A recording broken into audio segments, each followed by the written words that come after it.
This is the GMC Sierra in Denali Ultimate trim, and it comes in the crew cab and short box configuration. That's the only way you can get the Denali Ultimate, and this comes with four-wheel drive, and all together with delivery it costs $85,540.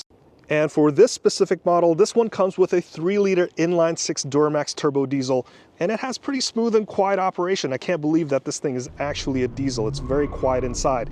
And it's making 305 horsepower and 495 pound-feet of torque.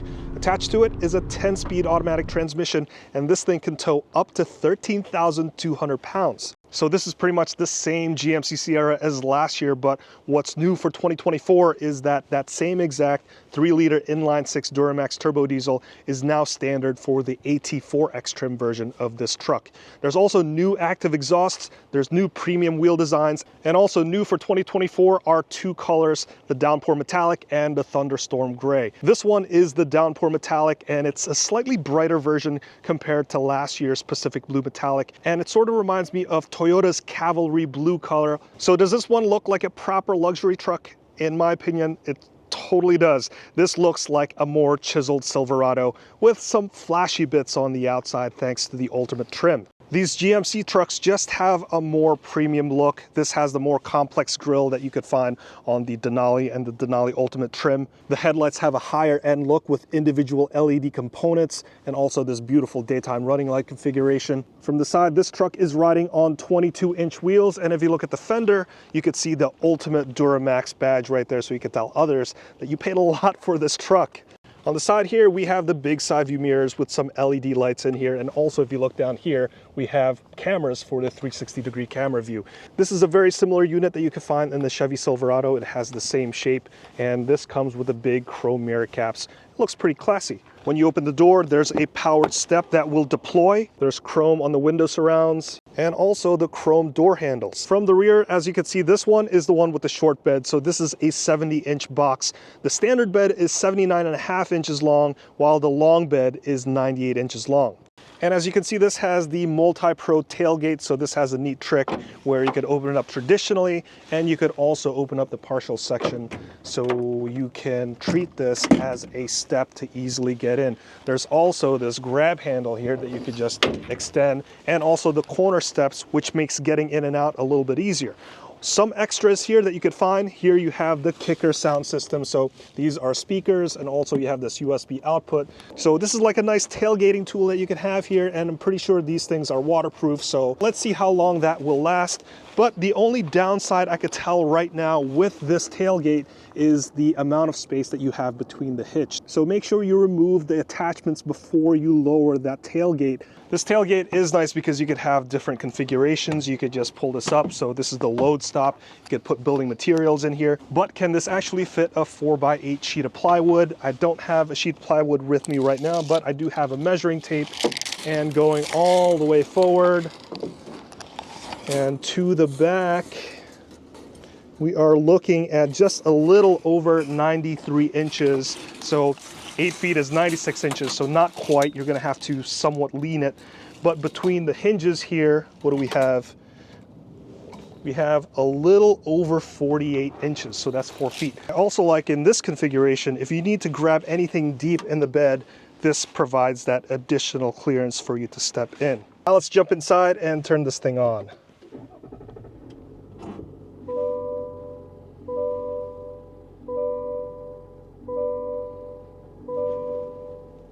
So inside, this GMC Sierra looks like a proper luxury truck. This interior is called Alpine Umber, and this is the only interior option for this new blue color.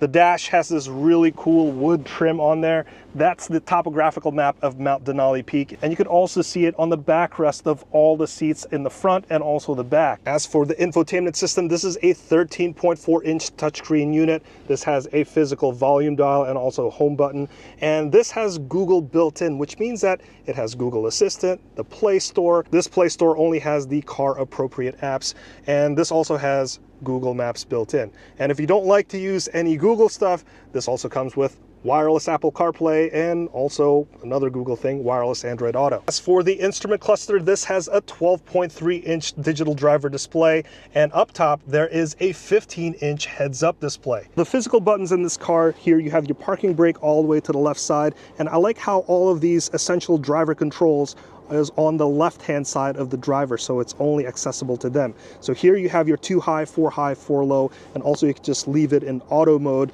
You can change your driving modes via this dial, and over to the right here you have your headlight controls and also all of the other lights and the instrument cluster brightness. Over on the door card you have this ultimate badge with the Denali GPS coordinates right there. Nice physical buttons, and also this beautiful alpine umber finish. Again, this topographical map of Denali Peak, and also on the side here you have the big Bose speaker grille that looks pretty nice. The only thing I found ridiculous about this interior is how large these stitches are. I think this is to remind you that, hey, these things were hand stitched maybe. Looking at the steering wheel controls, I really like the 9 and 3 position here, and I like how there's paddle shifters. This is for your 10-speed automatic transmission, and right below that you have your stereo controls, which is pretty typical of GM cars. There's also physical buttons and dials on the steering wheel itself, and this button is very special because this car comes equipped with GM Supercruise, and I'll tell you more about it in the driving experience section. Back to the center console, we have this comically large engine start-stop button. I don't know why it needs to be that big,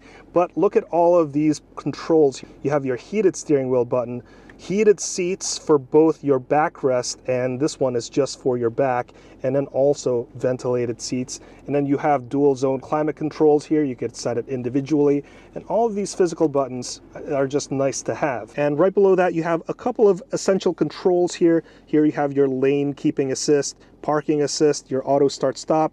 This is to lower the tailgate, and you'll find that you can't raise the tailgate automatically via this button, and traction control and also downhill assist. And here is a button to lower all of the windows, and as you can tell here, this is only a down function. You can't raise it back up using this button. On the transmission tunnel, you have a nice storage solution here with a couple of USB ports, a weird place for your change, I suppose. And right over here, you have your gear shifter for your 10-speed automatic transmission. This is a nice grip to hold, and I like the easy parking button over here. I just sort of wish that this was a steering column mounted kind of shifter so that it opens up the space here so that you could put a laptop perhaps. But this also works when you're driving. It's very comfortable to put your hand here. And right below that, you have your trailer brake control. And over here, this is a spot for your wireless charger. And when you open up the armrest, you have a removable storage solution here. And right below, you have a couple of USB ports and your standard 120-volt outlet. Pretty big compartment here, and they do sell a lockable storage compartment in here so that you could store your various things. And one more little trick up in the front row here, just like other full-size pickup trucks, there's got to be an interesting storage solution for the dash. Now, moving into the second row, again, the steps deploy so that you could get in pretty easily, but the interior looks pretty impressive. Again, this alpine umber finish is very nice. There's a couple of storage solutions back here, of course. You could pop that open and you could store some documents here. And if you pull this up, of course, you could just store other things in here as well. Let's flip that back down and get inside. Plenty of leg room here. Also check out the amount of headspace I have in here. There's plenty of room in the back seat. Before we close this up, again, more crazy stitching over here and topographical map on the alpine umber finish. Let's close this up. Again, more Bose speaker grills, and over in the center here we have heated seats and a couple of USB ports and vents to make it a little bit more comfortable here. All right, now we're behind the wheel, and let's talk about the driving experience of this GMC Sierra. First of all, let's talk about the ride quality, and man, the ride on this thing is very smooth. This is a smooth operator, and you can't really tell that there's a turbo diesel engine in the engine bay right now because it's very quiet. I could mistake that for just like a 4-cylinder, but there is a good bit of wind noise here at highway speeds because this is a fairly large vehicle and there's a large frontal area, so you're going to hear all of that wind. In terms of handling, this is a great handling truck. I took this on some back roads and it had some wet roads, but this thing handled really well considering what this is, a full-size pickup truck. And it felt good. The steering was fairly responsive. The braking was nice. And also that torquey engine was nice. 305 horsepower and 495 pound-feet of torque. that is a good engine, and this thing can even tow up to 13,200 pounds. That's really amazing. But now that we're on this highway here, let's try out what probably is the best feature of this truck, and that is GM Supercruise. So that is a level 2 automated driving assistance system, and basically it means that if you're on a road like this where it's identified by the Supercruise database and you have certain things turned on, like your lane keeping assist, your adaptive cruise control, which I'm going to set right now, and let's try it at 65 miles per hour, and I see that there is that white steering wheel logo, and let's turn this on. Now Supercruise is turned on, which means that this is not only a adaptive cruise control system, but it will also adjust the steering, and when it can, it will lane change on its own, like what it's doing right now. And the system works really well. Like, it doesn't have jittery motion. It feels like an actual human driving this thing, and this really takes the effort out of driving. Takes the joy out of driving too, because you're not driving, but you know, this isn't completely a hands-off experience, or you're not completely detached from the driving experience, because this car does have some sensors here. There's cameras, infrared cameras that will detect your face. There's one here too, so that you're constantly looking ahead. If I try to look elsewhere, the system will warn you and it will deactivate, and you won't have Supercruise turned on anymore. So you really have to behave yourself, but when everything's turned on, wow, this thing really makes driving so easy because the car is doing it on its own. So I think this is conclusion time. Is this a good luxury truck? And at $85,000, is this worth it? Considering the market, all of the other luxury trim trucks are around this price range. So if you look at your High Country, your F-150 Limited, your Tundra Capstone, they're all in this price range. And it's crazy to think that they're all over $80,000 at this point. But that really reflects the economy, the state of the industry. That's how much money you're going to pay for these trucks. I think these car manufacturers know that these trucks are now jack of all trade solutions. These are your work trucks, your commuting trucks, and also that truck you take to go out for a special night in the town. So they're going to charge a lot for these luxury versions because they're the do-all kind of truck. So with that said, is this truck worth the $85,000 price tag?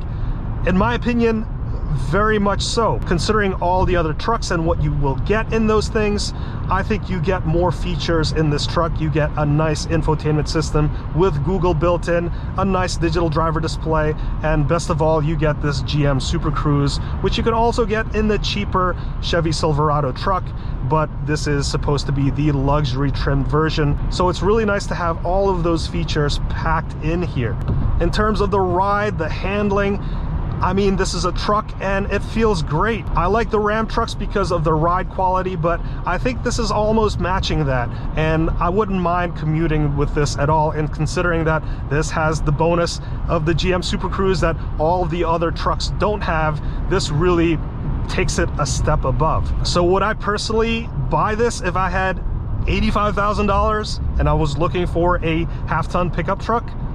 Absolutely I would. But I want to know what you think. Would you buy this truck yourself? Would you spend your hard-earned money to get this? Let me know in the comments below. So there you have it. That's my review of the 2024 GMC Sierra Denali Ultimate.